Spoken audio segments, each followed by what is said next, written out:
Hello friends, I am Kalpana Prajapat and in this series of videos we will complete 12th class NCERT of psychology.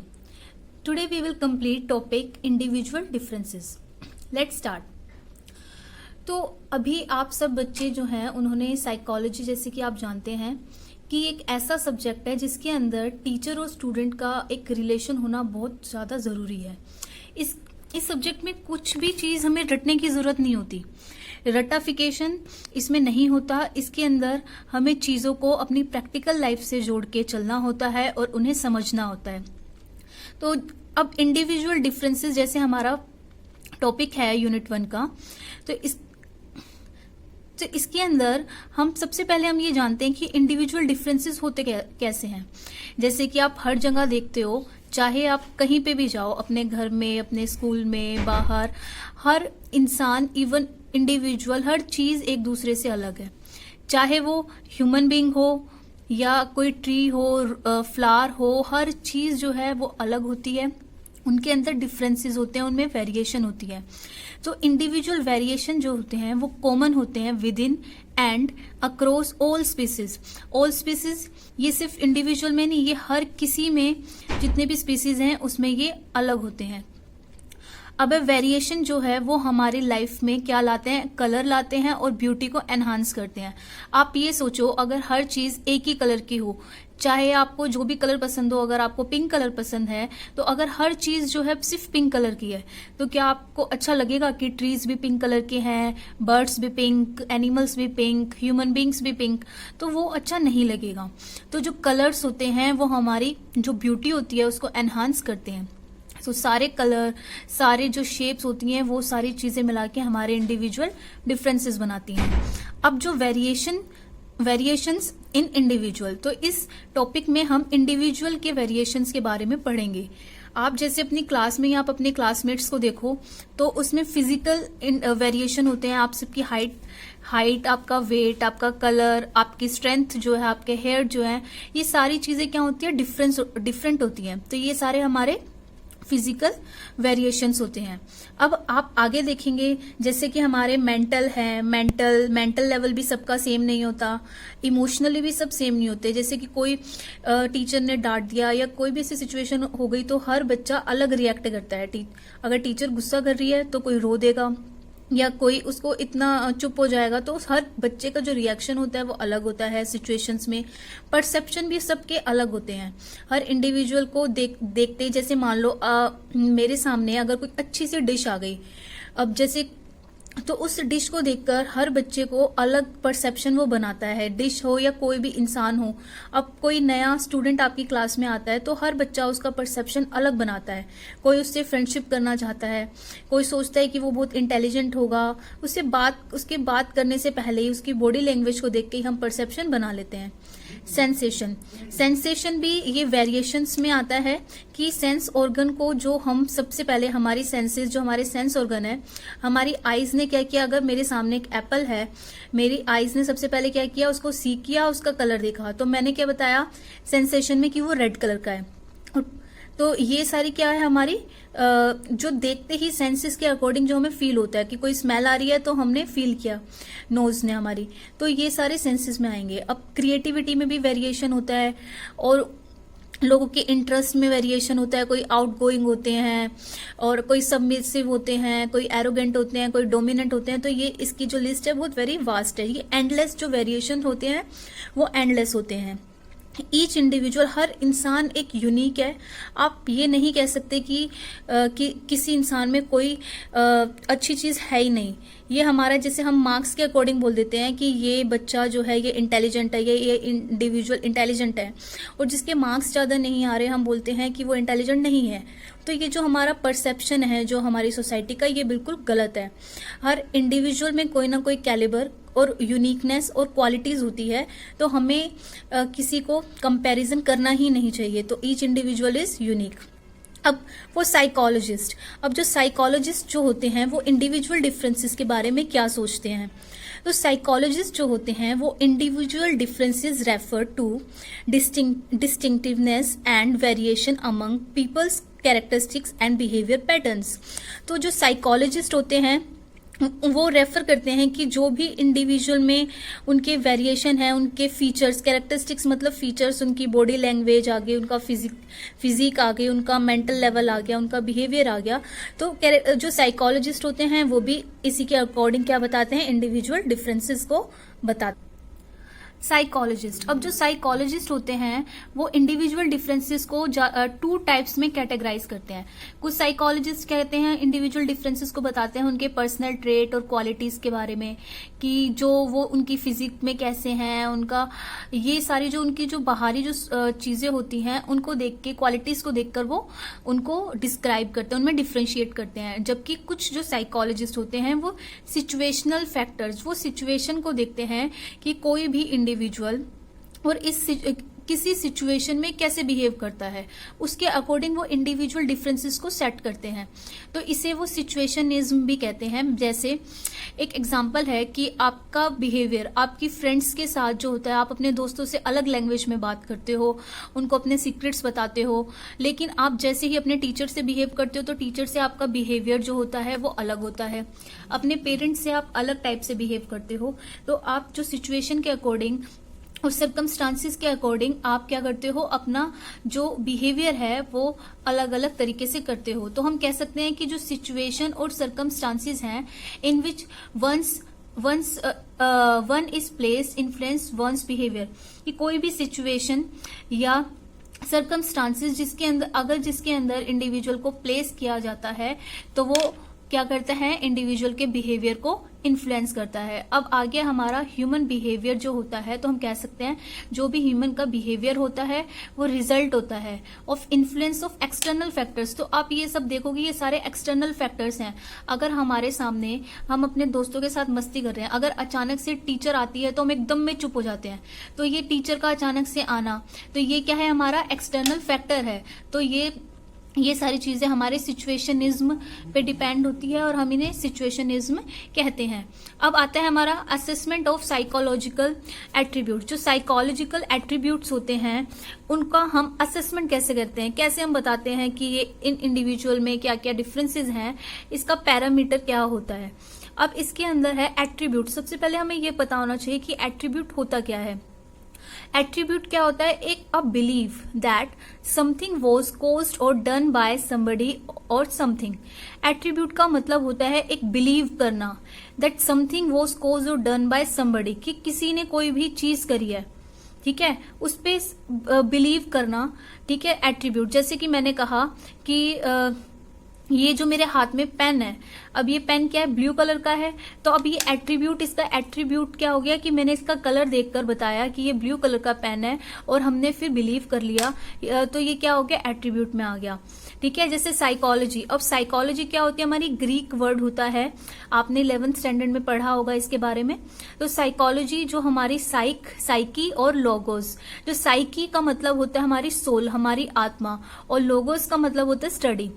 तो सबसे पहले जो psychology को बोला था कि जो स्टडी ऑफ सोल, जो हमारी सोल की, जो हमारी आत्मा की जो स्टडी करती है, हम उसे साइकोलॉजी बोलते हैं।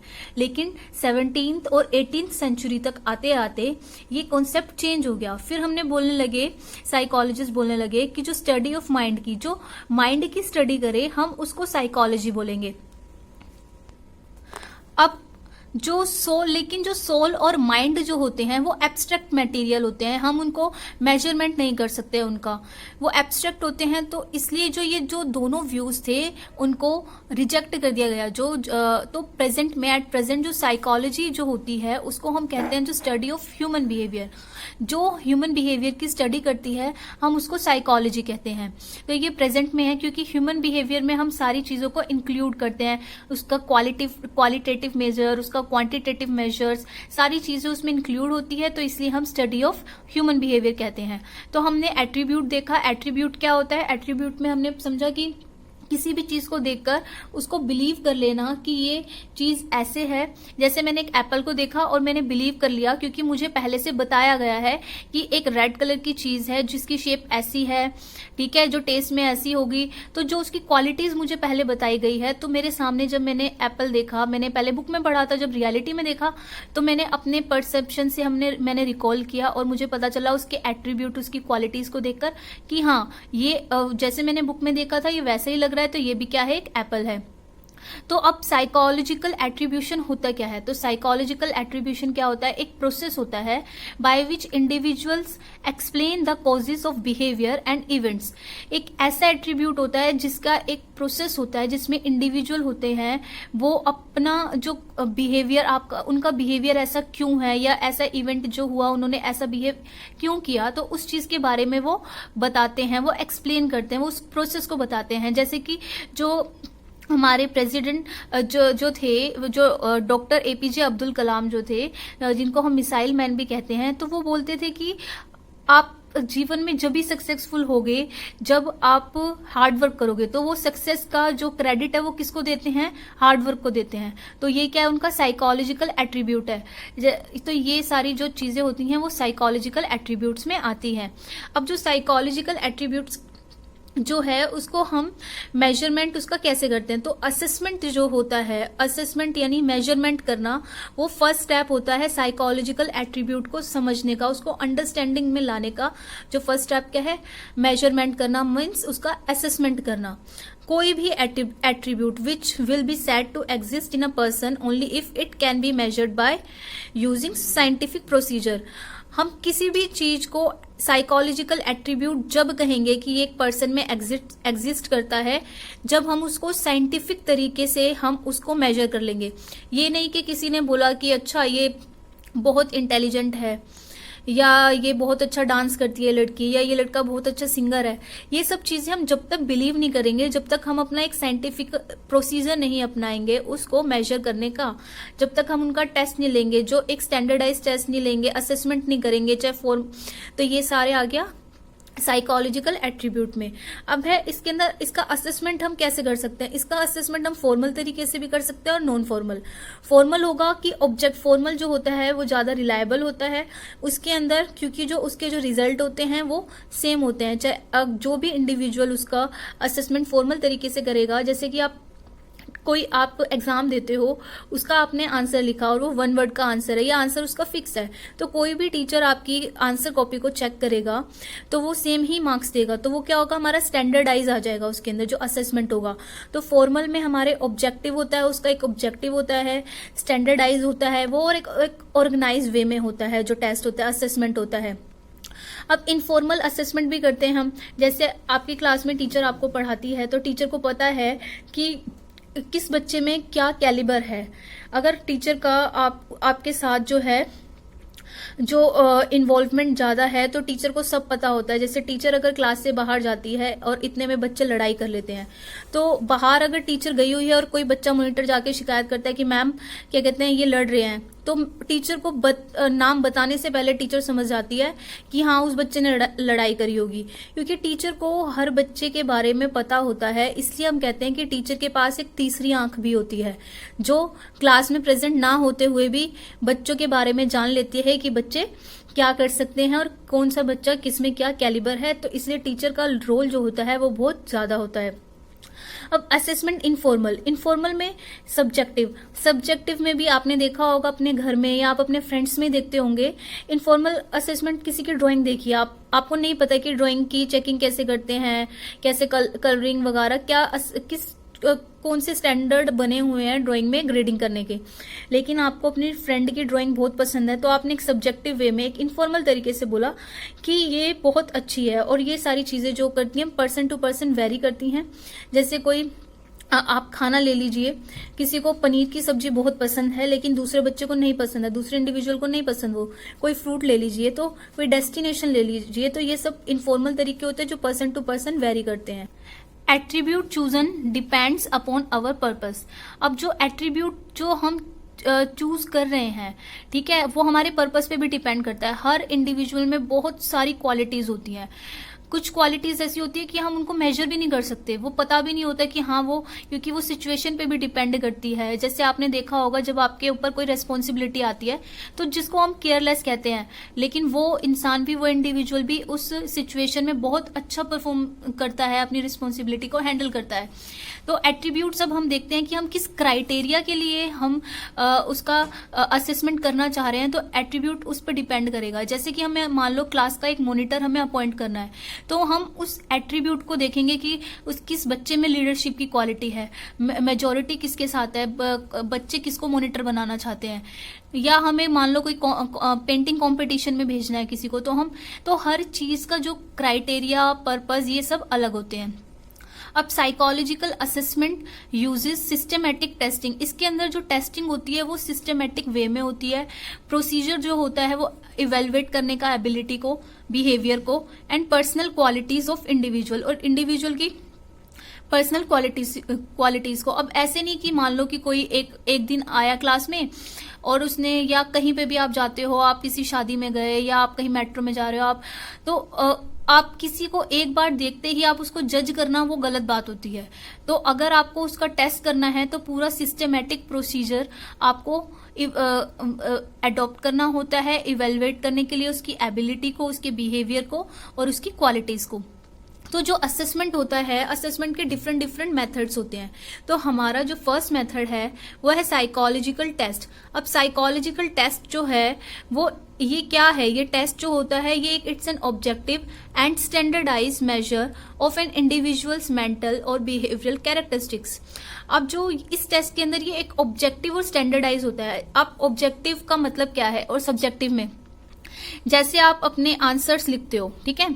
अब आपने 10th के बोर्ड दिए होंगे, तो 10th के बोर्ड एग्जाम में जो क्वेश्चन 1 मार्क के थे, जिसका फिक्स आंसर था, तो सब बच्चों को इक्वल मार्क्स मिले। या जिसका जैसे ट्रू फॉल्स है, मैच द कॉलम है, तो ये सारे क्या होते हैं, ये ऑप्शन वाले हैं, ये सारे ऑब्जेक्टिव क्वेश्चंस होते हैं जिनके आंसर फिक्स होते हैं, चाहे कोई भी उसको चेकिंग करे।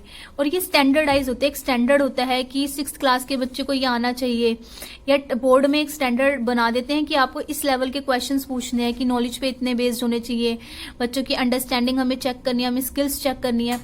और लेकिन जो सब्जेक्टिव होते हैं, जिसके अंदर आपको 5 मार्क्स में एक्सप्लेन करने हैं, 8 मार्क्स में एक्सप्लेन करने हैं, तो सब बच्चों को उसमें अलग अलग मार्किंग मिलती है, क्योंकि वो टीचर टू टीचर डिपेंड करता है कि आप कितना कैसा लिख रहे हो, जो उस टीचर को पसंद आ रहा है या नहीं आ रहा। तो जो साइकोलॉजिकल टेस्टिंग होती है वो ऑब्जेक्टिव और स्टैंडर्डाइज होती है, एक सीक्वेंस में होती है, जिसके अंदर इंडिविजुअल के मेंटल और बिहेवियरल कैरेक्टरिस्टिक्स का हम मेजरमेंट करते हैं। अब जो ऑब्जेक्टिव टेस्ट जो होते हैं वो डेवलप किए जाते हैं मेजर करने के लिए all the dimension of psychological attributes.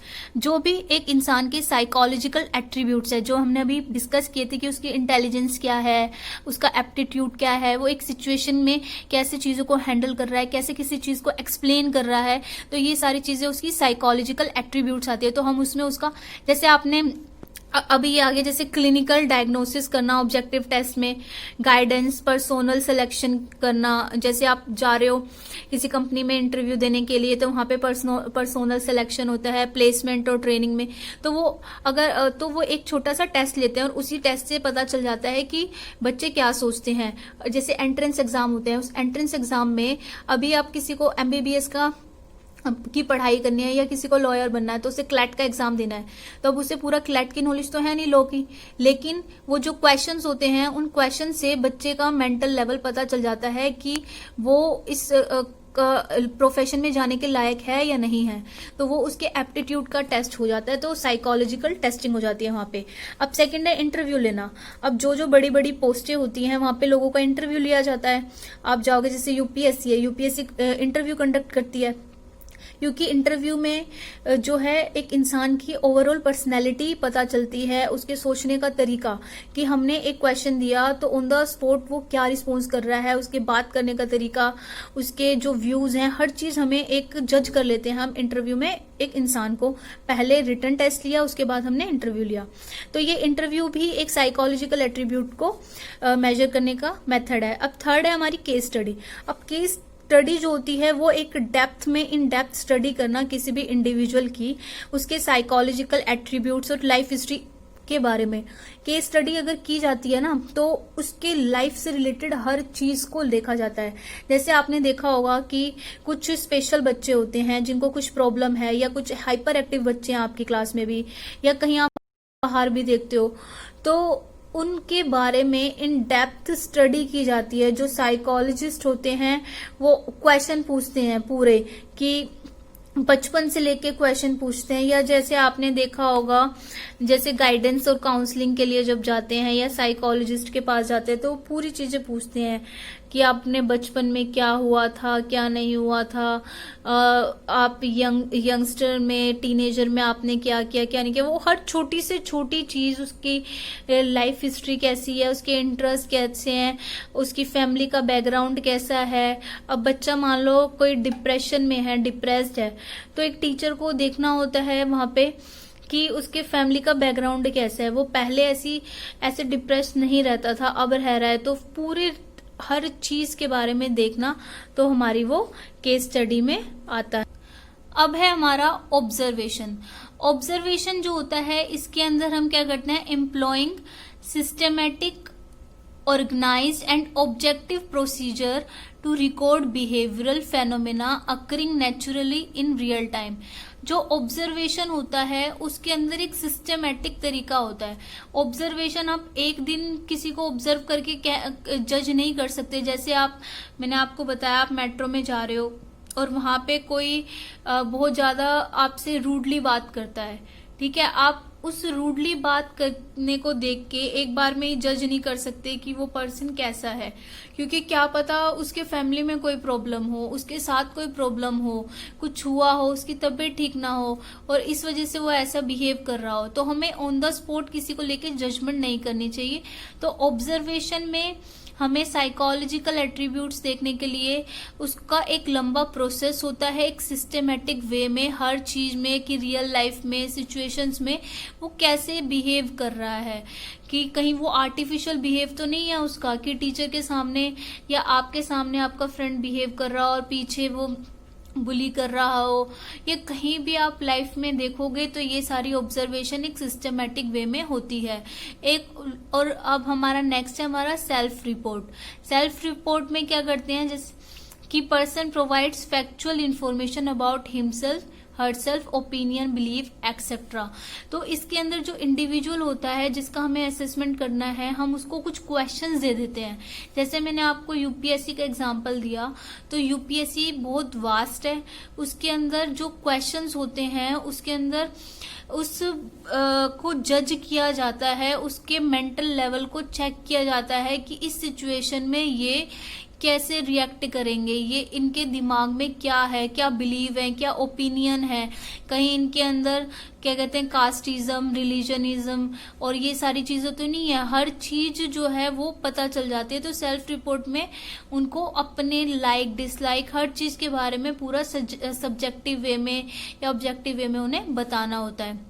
अब ये सारे हमारे मेथड्स हो गए। अब है हमारे डोमेन्स ऑफ साइकोलॉजिकल एट्रीब्यूट्स। अब साइकोलॉजिकल एट्रीब्यूट्स के डोमेन क्या है, ये जो साइकोलॉजिकल एट्रीब्यूट्स होता है ये बहुत कॉम्प्लेक्स और मल्टी डायमेंशनल होता है। कॉम्प्लेक्स मतलब कि हम सीधा नहीं कह सकते कि इस इंसान में, इंडिविजुअल में ये क्वालिटीज हैं, ये कैलिबर है, ये नहीं है, क्योंकि बहुत सारी चीजें ऐसी होती है जो हमें क्या उस इंडिविजुअल को भी पता नहीं होती है खुद के बारे में। और ये मल्टी डायमेंशनल है, इसके अंदर बहुत सारे डायमेंशंस होते हैं, एक चेन होती है पूरी। अब डोमेन्स में सबसे पहले है हमारा, कुछ डोमेन्स हम इसकी आज पढ़ेंगे। तो फर्स्ट है हमारी इंटेलिजेंस। जो इंटेलिजेंस होती क्या है, किस चीज को हम, किस इंसान को कहेंगे कि ये इंटेलिजेंट है।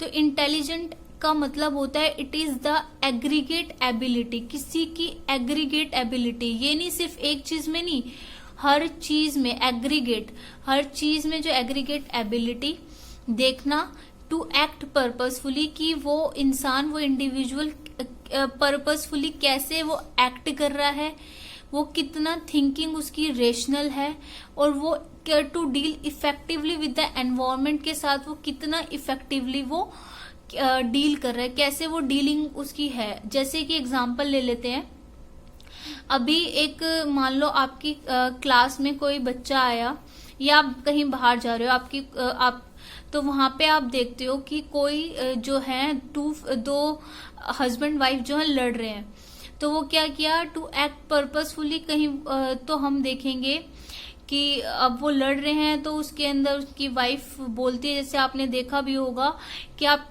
चिल्ला क्यों रहे हो, कि सब लोग देख रहे हैं, तो उसके अंदर एक्ट पर्पसफुली तो वो उसे क्या कहती है कि नहीं तुम यहाँ आके आप यहाँ पे चिल्लाओ मत। अब टू थिंक रेशनली, तो उससे हमें क्या पता चलता है कि उसकी थिंकिंग कैसी है, कितना वाइड वो सोच रही है, कितना अच्छे तरीके से सोच रही है कि उसको लगता है कि यहाँ पे लोग सब हमें ऑब्जर्व कर रहे हैं, हमें ये सब चीजें यहाँ नहीं करनी चाहिए। और नेक्स्ट है to deal effectively with the environment, और जो एनवायरमेंट है उसके साथ वो कितना इफेक्टिवली उसने डील किया और उस सिचुएशन से काम डाउन करके वो वहां से बाहर चले गए। तो ये प्रोसेस इंटेलिजेंस, जितनी जल्दी हम ये प्रोसेसिंग होती है हमारी पर्पस थिंकिंग रेशनली और डीलिंग इफेक्टिवली, तो ये उतना ही इंटेलिजेंस वो एक इंसान को हम कहते हैं कि वो इतना इंटेलिजेंट है। जैसे मैडम आपकी कुछ क्वेश्चन सोल्व करा रही है, तो एक्ट उन्होंने पर्पसफुली किया, कोई एक सिचुएशन क्वेश्चन सोल्व करवाने से पहले आपको दे रही है, तो आप उसी के अकॉर्डिंग आपने एक रिएक्शन दिया, एक्ट किया, फिर जल्दी जल्दी से आपने थिंकिंग करी, फिर आपने जो एनवायरनमेंट है वहां से क्लासरूम से लेके ही अपनी लाइफ सिचुएशन से लेके मैडम को एग्जाम्पल दे दिए। तो ये जितनी प्रोसेसिंग इंसान की, जिस बच्चे की, जिस इंडिविजुअल की जितनी स्पीड में होगी, तो उसका इंटेलिजेंस लेवल उतना ही हाई होगा। हम इस इंटेलिजेंस को हम नेक्स्ट उसमें पूरा वाइडली पढ़ेंगे। अब है नेक्स्ट हमारा डोमेन इसका एप्टीट्यूड। जो एप्टीट्यूड जो होता है योग्यता, जैसे अभी हम पहले भी डिस्कस कर चुके हैं, जो एप्टीट्यूड मतलब योग्यता, उसके अंदर कितनी योग्यता है, individuals potential for acquiring skills. जैसे अभी हमने क्लैट का एग्जांपल लिया था कि किसी को लॉयर बनना है तो उसको एंट्रेंस टेस्ट देना पड़ेगा क्लैट का, या किसी को डॉक्टर बनना है तो उसे एमबीबीएस का एंट्रेंस टेस्ट देना पड़ेगा, नीट का एग्जाम देना पड़ेगा, तो हर किसी के इंजीनियरिंग के लिए एग्जाम देना पड़ेगा। तो ये एंट्रेंस होते क्या है, इन एंट्रेंस से पता चल जाता है कि एक पर्सन की क्या स्किल्स हैं, क्या योग्यता है, क्या वो उस लायक है, उस फील्ड में जाने के लिए लायक है या नहीं है। क्योंकि पसंद हमें बहुत कुछ होता है, ठीक है, कि मान लो मेरी आवाज बहुत बहुत बेकार है लेकिन मुझे सिंगर बनना है, मेरा इंटरेस्ट तो है सिंगिंग का, लेकिन मेरा आवाज ही इतनी खराब है, तो क्या मैं एक सक्सेसफुल सिंगर बन पाऊंगी? नहीं, क्योंकि मैं एप्टीट्यूड में ही फेल हो गई। ठीक है, तो अब एप्टीट्यूड जो होता है वो एक एंट्रेंस लेवल पे हमें पता चल जाता है कि एक इंसान का पोटेंशियल क्या होगा, फ्यूचर में क्या पोटेंशियल होने वाला है, क्योंकि वो क्वेश्चंस ऐसे डेवलप किए जाते हैं उनकी स्किल्स को चेक करने के लिए। दीज टेस्ट, ये जो टेस्ट होते हैं उनको हम यूज करते हैं प्रिडिक्ट करने के लिए, एक विच एन इंडिविजुअल विल बी, कि एक इंडिविजुअल एक प्रॉपर, अगर हम वो एनवायरनमेंट उसे प्रोवाइड करा देंगे तो एक इंडिविजुअल कैसा रिएक्ट करेगा, कैसी स्किल्स उसके अंदर डेवलप होगी। ठीक है, अब हमारा जो है नेक्स्ट आ जाता है इंटरेस्ट। इंटरेस्ट में ये होता है कि आपकी रुचि होना। जैसे मान लो कि एप्टीट्यूड तो है मुझ में कि मैंने एग्जाम क्लियर कर लिया क्लैट का, लॉयर बनने का, लेकिन मेरा उसमें इंटरेस्ट नहीं है, तो क्या मैं एक सक्सेसफुल लॉयर बन पाऊंगी? या मैंने नीट एग्जाम क्लियर कर लिया, क्या मैं एक सक्सेसफुल डॉक्टर बन पाऊंगी? नहीं, जब तक ये दोनों होना बहुत कंपल्सरी है। एप्टीट्यूड है तो इंटरेस्ट भी होना चाहिए, इंटरेस्ट है तो एप्टीट्यूड भी होना चाहिए, तो ये दोनों के दोनों एक साथ ही चलते हैं, ये दोनों एक दूसरे से अलग नहीं हो सकते। जैसे आपने देखा होगा बच्चे जो अपने पेरेंट्स के प्रेशर में स्ट्रीम ले लेते हैं, अलग स्ट्रीम ले लेते हैं, या कोई प्रोफेशन चूज कर लेते हैं, लेकिन उनका इंटरेस्ट नहीं है, तो वो एक सक्सेसफुल डॉक्टर नहीं बन पाते, क्योंकि उन्हें खुशी नहीं है उस काम को करने की। तो ये एप्टीट्यूड और इंटरेस्ट दोनों होना बहुत कंपल्सरी है। अब जो इंटरेस्ट है, इंटरेस्ट क्या होता है? इंडिविजुअल का preference for engaging in one or more specific activities relative to others, कि वो कितनी प्रेफरेंस दे रहा है किसी एक्टिविटी को करने के लिए, कि कोई हर इंडिविजुअल का अपना इंटरेस्ट होता है जिसे उस काम को करके मजा आता है। अगर आप स्टडीज को एक बोझ की तरह पढ़ोगे या कोई भी एक सब्जेक्ट जो होता है जो आपका फेवरेट होता है कि हाँ वो टीचर आएगी, वो मैम आएंगे, वो सर आएंगे, तो हम वो वाला सब्जेक्ट पढ़ेंगे क्योंकि हमें उसमें मजा आता है। लेकिन कुछ सब्जेक्ट ऐसे होते हैं आप कहते हो ओहो मैडम क्यों आ गई, सर क्यों आ गए, इससे अच्छा तो आज छुट्टी कर लेते, तो आपको खुशी नहीं होती। तो ये सब इंटरेस्ट और एप्टीट्यूड दोनों को मेजर करके ही सब कुछ हो। पर्सनैलिटी, अब नेक्स्ट है हमारा पर्सनैलिटी। जो पर्सनैलिटी होती है वो relatively enduring characteristics of a person that make her और हिम डिस्टिंक्ट फ्रॉम अदर्स। जो एक ऐसे ऐसे कैरेक्टरिस्टिक्स होते हैं जो एक पर्सन को दूसरे पर्सन से बिल्कुल अलग करते हैं। पर्सनैलिटी का मतलब ये नहीं कि एक इंसान ने कैसे कपड़े पहने हैं या उसकी फिजिकल अपीयरेंस कैसी है। ये एक बहुत नैरो कॉन्सेप्ट है जो लोग इसी को देखकर वो अपना एक परसेप्शन बना लेते हैं। लेकिन पर्सनैलिटी जो होती है वो सिर्फ फिजिकल अपीयरेंस नहीं होती, वो होती है ओवरऑल सारी चीजों का उसका डेवलपमेंट कैसा है, उसका फिजिकल, उसका मेंटल, कि उसका कपड़े पहनने का तरीका, उसका बात करने का तरीका, उसका सिचुएशन में आंसर करने का तरीका, इमोशनल लेवल कैसा है और एस्थेटिक लेवल कैसा है, ये सारी की सारी चीजें, बॉडी लैंग्वेज कैसी है, लैंग्वेज का डेवलपमेंट कैसा है। अब ऐसा नहीं कि कोई मान लो कोई जो है पर्सन है वो दिखने में बहुत अच्छा है लेकिन लैंग्वेज उसकी बहुत खराब है, तो उसका पर्सनैलिटी का डेवलपमेंट होगा नहीं, हम उसको पर्सनैलिटी नहीं बोलेंगे, पर्सनैलिटी उसकी अच्छी नहीं होगी। एक गुड पर्सनैलिटी वो कहलाएगी जिसके अंदर combination of all the things. तो पर्सनैलिटी में जो कैरेक्टरिस्टिक्स होते हैं उसको हम लेकर इंडिविजुअल को एक दूसरे से डिफरेंस करते हैं। अब इसके अंदर होता है असेस करते हैं हम इंडिविजुअल के यूनिक कैरेक्टरिस्टिक्स को, कि हर इंसान की एक यूनिक कैरेक्टरिस्टिक्स होती है जो उसका एक टैग बन जाती है।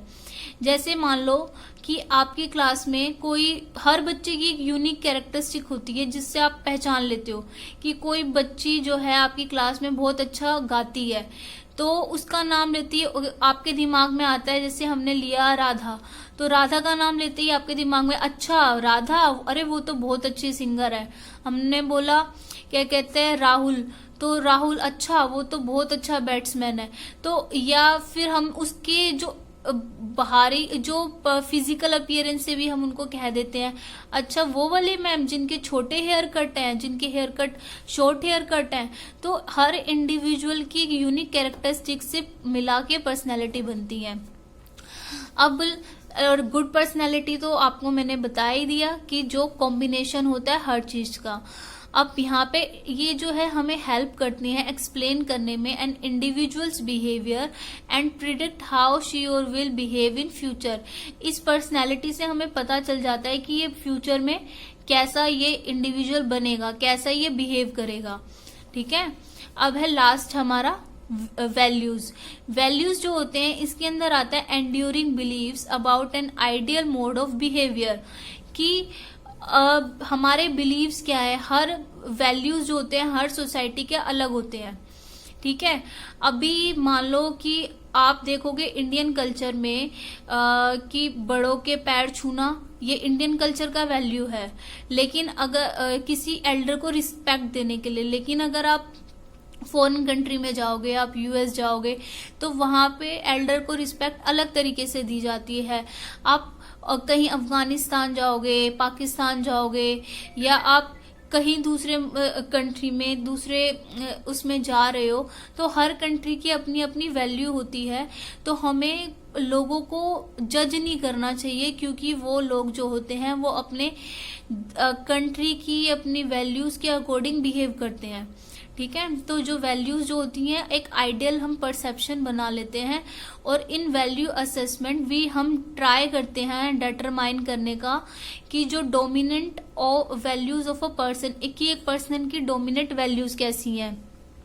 अब इन वैल्यूज में ये भी आ जाता है जैसे कि पॉलिटिकल, रिलीजियस, सोशल और इकोनॉमिक। जैसे जो मैंने आपको बताया वो एक तरह से रिलीजियस वे में था कि यहाँ पे इंडिया में आप देखोगे कि नमस्ते घटते हैं, ठीक है। आप किसी मुस्लिम कंट्री में जाओगे तो वहाँ आदाब करते हैं, आप कहीं उधर क्रिश्चियन कंट्री में जाओगे तो वहाँ वो हैंडशेक करते हैं। तो ये सारे रिलीजियस हैं, ये उनके चीजें। अब पॉलिटिकल वैल्यूज भी होती हैं कि पॉलिटिकल वैल्यूज और सोशल और इकोनॉमिक, ये सारे जो वैल्यूज होती हैं इन सब से मिलाकर हमारी क्या होती है, साइकोलॉजिकल एट्रीब्यूट्स का हमें पता चलता है। अब आपने जो ये है ये पार्ट 1 देखा है, तो अब पार्ट 1 हमारा यहाँ कंप्लीट होता है। बाकी हम नेक्स्ट पार्ट में इंटेलिजेंस की जो थ्योरीज हैं उन थ्योरीज को करेंगे, और ये जो यूनिट है आपकी वो 3 to 4 पार्ट्स में कंप्लीट हो जाएगी। अगर आपको ये वीडियो अच्छी लगी हो तो आप मेरे चैनल को सब्सक्राइब करें, इसको शेयर करें, वीडियो को लाइक करें और कमेंट करें। Thank you.